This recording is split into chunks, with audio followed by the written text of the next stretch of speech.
কৃষ্ণই করলে লীলা আর আমি করলে খেলা, তা আমাকে বাংলাদেশ হয়েছে এমন কথা।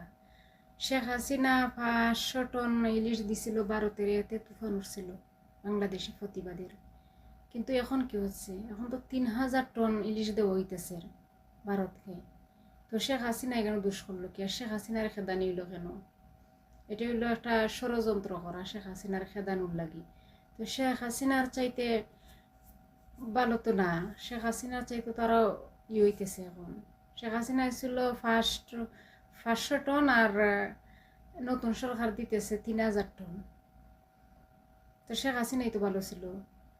আর আগে তো কারেন্টও থাকতো, এখন শেখ হাসিনা যাওয়ার পর কারেন্টও থাকে না। আগে তো কারেন্ট নিলে দূষিত শেখ হাসিনার স্বৈরাচারী সরকারের, কিন্তু এখন তো স্বৈরাচারী সরকার নাই, কিন্তু তারপরও কারেন্ট থাকে না। হ্যাঁ, আগে খুন মার্টার